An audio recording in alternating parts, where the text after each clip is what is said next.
Olá pessoas, tudo bem? Hoje o tema da nossa aula gira em torno de um filósofo que eu tenho um enorme apreço, que eu dediquei uma parcela da minha vida acadêmica a estudá-lo, né, na monografia, trabalho de especialização, meu mestrado.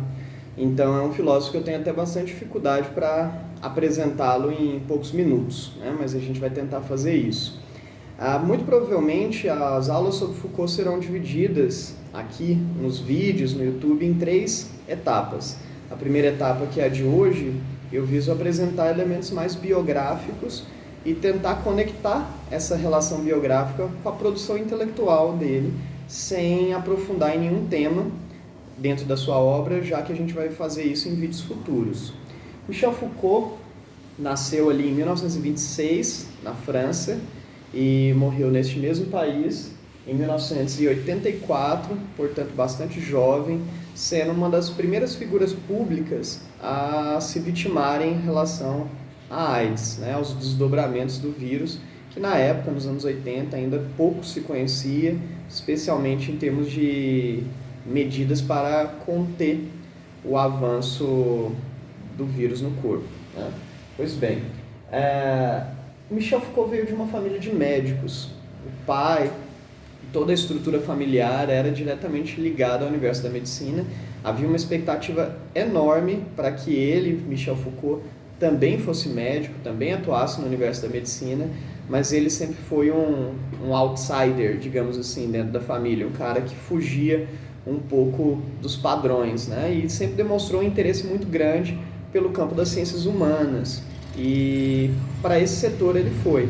Só que de toda forma ele não chegou a abandonar o universo da ciência da natureza e da medicina, já que ele configurou a sua trajetória intelectual associada a esse diálogo entre o campo das ciências da natureza, especialmente da medicina, mais especialmente ainda da psiquiatria, com o universo das humanidades. Isso vai ser explorado aí ao longo das nossas aulas, né? O Michel Foucault tem uma formação acadêmica vinculada à filosofia e à psicologia, mas durante toda a sua trajetória produziu um saber tão enciclopédico, tão conectado com diversas áreas, que ele passou a exercer uma influência e um legado muito grande para cursos que não exatamente diziam respeito à sua formação. Então, Foucault é amplamente estudado na Faculdade de Letras, especialmente vinculado ao que eles chamam de ordem do discurso, a questão sobre semiótica, sobre linguística.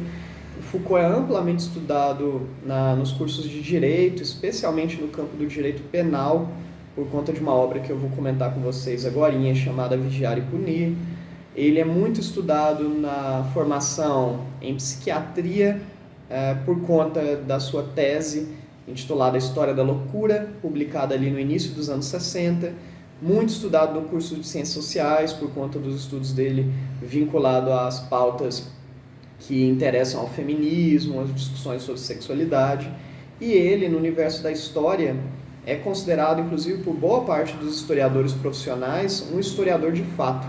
O Le Goff, por exemplo, tinha um enorme respeito por ele. Então, sem dúvida nenhuma, foi um filósofo muito plural, né? Pois bem, ele se consolidou especialmente nesse instituto aqui, no Collège de France, que é um instituto dos mais importantes do mundo, vinculado às ciências humanas e ciências humanas aplicadas, e ele assumiu a cadeira de professor titular nesse instituto, sediado em Paris, no dia 2 de dezembro de 1970, onde ele proferiu uma palestra que foi a aula inaugural dele, intitulada A Ordem do Discurso, que mais tarde virou um livro, esse livrinho aqui, que inclusive é bem fácil de achar e bem barato, se você fizer uma busca rápida na internet, que é a transcrição dessa sua palestra, dessa aula inaugural. O conteúdo desse livro a gente vai falar em um vídeo futuro de uma forma mais detalhada, mas ela marca o início da última fase do Foucault, já que ele permaneceu no Collège de France até a sua morte, né, de 1970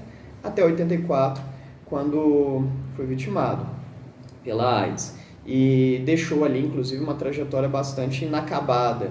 Por exemplo, ele tinha um projeto de escrever de 5 a 6 volumes de um box chamado de História da Sexualidade, coisa que acabou não ocorrendo. Saíram apenas 3 volumes, né, publicados oficialmente. O companheiro dele, ainda vivo, um cara chamado Daniel Defert, ele está vivo ainda e tem os manuscritos do Foucault em relação a essas produções, mas elas ainda não foram publicadas.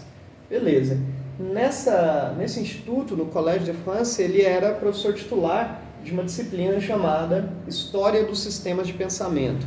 Semestralmente, ele montava cursos inéditos, tornando público as suas pesquisas, né? Então, basicamente, ele ficava metade de um ano gozando de férias e enfurnado em bibliotecas e em arquivos para produzir novas pesquisas em torno dos sistemas de pensamento, e no semestre posterior ele fazia uma apresentação pública disso, que era um curso em geral de duração de 3 meses, e após a morte do Michel Foucault, praticamente todos esses cursos foram publicados. Aqui no Brasil saiu pela editora Martins Fontes.